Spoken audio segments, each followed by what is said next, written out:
Assalamualaikum warahmatullahi wabarakatuh. Apa kabar semuanya? Selamat datang kembali di Nubens Channel. Oke guys, di hadapan saya pada video kali ini kembali ada amplifier wallet merek Piro dengan tipe MW89 ya. Kebetulan pada saat ini saya sedang berada di kota Intan, di kota Ngabang, Kabupaten Landak, Kalimantan Barat. Nah, ini adalah lokasi dari tempat klien kita yang beberapa waktu lalu kita perbaiki juga ampli walletnya ini guys ya. Di video sebelumnya saya perbaiki ampli ini dengan kerusakan beberapa channel tidak mengeluarkan suara, dan ternyata ada beberapa IC amplifier di sini itu yang pecah ya, dan sudah kita ganti saat itu aman. Nah, setelah beberapa bulan kemudian kemarin pemiliknya menghubungi saya lagi bahwa amplifier walletnya ini tidak mau menyala sama sekali, baik itu menggunakan aliran listrik maupun menggunakan aki ya. Jadi tidak bisa menyala, jadi mati total. Dan alhamdulillah hari ini kita sempatkan untuk berangkat ke sini dengan jarak tempuh hampir 2 jam dari rumah. Dan ini sudah selesai kita perbaiki guys ya. Jadi kenapa saya tidak bikin videonya tadi pada saat perbaikan, karena rusaknya banyak guys ya. Bukan hanya di satu titik gitu. Di sini saya hanya akan sharing saja kepada Anda apa kendala dari amplifier wallet ini, kemudian komponen-komponen apa yang rusak dan diganti. Oke, pada dasarnya untuk masalah dari ampli Piro MW89 ini, dia tidak mau menyala atau mati total, tidak bisa dinyalakan melalui listrik dan juga tidak bisa dinyalakan melalui aki ya. Padahal akinya ini gede guys ya, ini aki kering ya, aki kering yang digunakan. Dan setelah saya ukur ternyata akinya ini drop ya, drop tersisa 3,8 volt saja, drop habis, drop parah ya, tidak boleh sebenarnya. Saya coba ukur di power supply ya, jadi di sini ada 3 power supply. Ini satu power supply ini fungsinya untuk mengecas aki ya, sebagai charger aki. Kemudian ini power supply yang kedua, ini sebagai power supply untuk amplifier yang sebelah ini ya, player 1 dan 2 ya. Kemudian power supply yang ini sebagai power supply untuk amplifier di player 3 ya, player 3 ini di 4 channel ini tuh. Saya coba ukur guys ya, saya coba ukur di sini harusnya terukur 14,3 atau 14,4 volt sebagai charger aki, itu tidak keluar. Kipasnya juga tidak muter. Kemudian di sini saya ukur harusnya dia keluar sekitar 12 sampai 13 volt. Ini juga tidak keluar. Ini juga sama, 12 volt, 13 volt tidak keluar ya.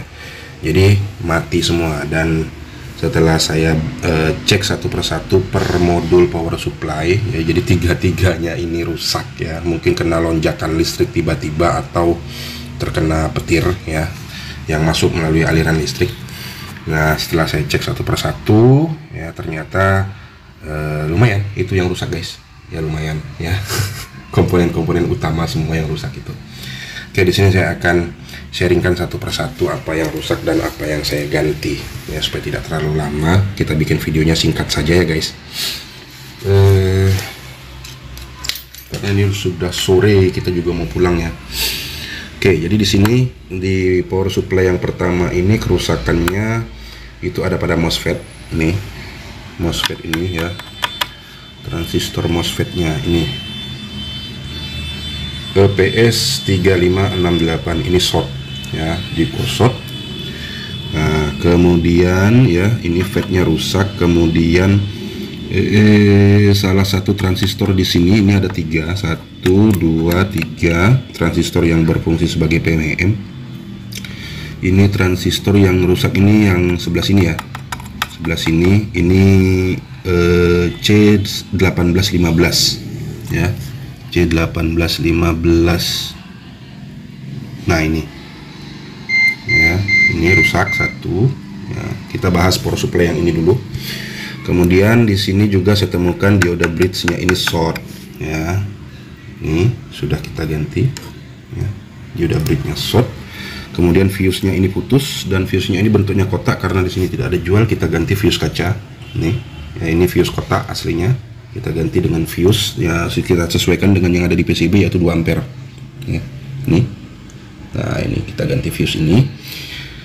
Kemudian apalagi dioda nih satu, kemudian satu lagi nih ada 2 dioda IN1N4007 ini short ya, ini juga saya ganti. Kemudian nih Elco 47 UF 450 volt ini juga kering, kakinya sampai putus nih, sampai putus satu saking keringnya tuh ya, tuh, dan sudah kita ganti. Jadi ini diodanya ya, ini diodanya nih. Oke, itu diodanya guys ya. Kemudian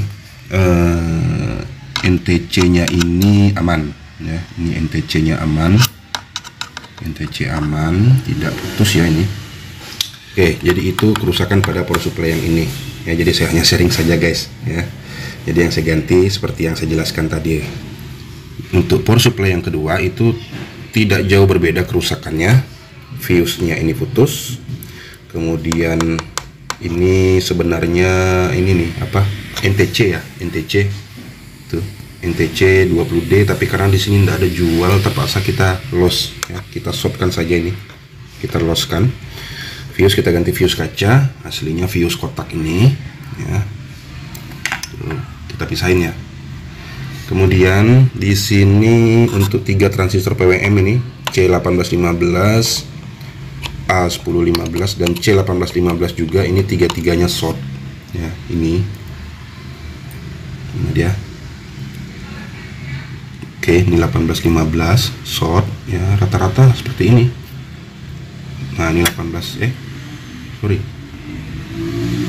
ya, 1815 ya. A1015 nya mana? Nah, ini A1015 nya ini. Oke, jadi ini short. Kemudian untuk dioda ini 4007 itu aman.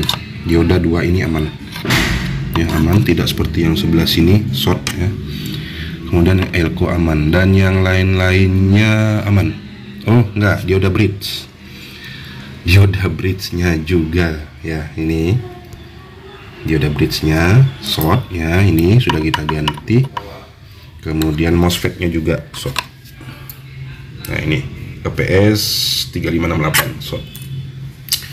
Oke, itu di power supply yang kedua. Kemudian power supply yang ketiga kurang lebih sama guys ya, kurang lebih sama kerusakannya karena ini modulnya sama ya. Modulnya sama, hanya beda ini aja yang beda tegangannya ini. Tegangan outputnya ini 14,4, ini 12. Kerusakannya sama. Nah, ini power supply yang ketiga ya, MOSFET ya. Kemudian dioda bridge, kemudian TR 1815 nya, C1815 dua-duanya short. Kemudian dioda 4007 juga short. Fuse kotaknya putus, kemudian NTC nya pecah ya. Untuk NTC terpaksa kita loskan ya, karena di sini tidak ada jual ya, kita shortkan saja. Jadi seperti itu guys, dan kita akan coba nyalakan ya. Oke, kita nyalakan. Bismillahirrahmanirrahim ya, dia sudah menyala. Karena belum terhubung dengan aki, jadi lampu pengecasan tidak menyala. Nah, di sini indikator no baterainya menyala. Oke, ini sudah bisa menyala semua. Coba kita naikkan volume, saya taruh di sini kalau nggak salah. Oke, flash disknya sudah play. Nah, sudah ada guys ya, sudah menyala dan sudah ada suaranya. Jadi ini tadi juga sudah saya tes semua outputnya. Ini dia ada 4 terminal, ada 8 output. Jadi sudah saya tes semuanya normal ya. Alhamdulillah, jauh-jauh kita datang kemari tidak sia-sia, dan beruntung komponennya beberapa yang kita tidak punya, tidak bawa, ada jual di toko sini, dan kita juga bawa spare part dari rumah walaupun tidak lengkap. Oh ya, saya hanya berpesan satu ya guys ya, pada saat kita memperbaiki power supply-nya ini kan SMPS ya, switching. Jadi walaupun kita sudah ketahui misalkan MOSFET-nya itu short ya, komponen jadi harus dicek beberapa komponen lain ya. Kalau fuse-nya putus sudah pastilah short. Kalau dioda bridge-nya itu juga sempat short, berarti parah ya. Nah, dicek juga komponen-komponen lain seperti transistor tadi, seperti transistor yang kecil-kecil ini, C1815, A1015 ya, resistor, dioda Zener ya, tuh. Itu juga dicek ya, optocoupler ya juga dicek, elko juga dicek ya, untuk memastikan supaya apa? Supaya jangan sampai kalau setelah kita cek ternyata MOSFET-nya ini short ya, kita ganti MOSFET-nya, ternyata komponen yang lain itu masih ada yang bermasalah, bisa-bisa MOSFET yang baru kita ganti ini juga akan kembali rusak lagi ya, akan rusak dan akan makin banyak biayanya. Jadi seperti itu. Jadi pastikan dulu satu persatu komponen-komponennya yang dianggap ya merupakan komponen inti ya, termasuk resistor ya. Oke, itu saja. Semoga apa yang saya sampaikan pada video kali ini bermanfaat untuk kita semuanya. Terima kasih untuk Anda yang sudah memberikan waktu untuk mampir dan menonton channel ini. Sampai ketemu lagi di video berikutnya. Assalamualaikum warahmatullahi wabarakatuh. Kita akan balik kampung, guys.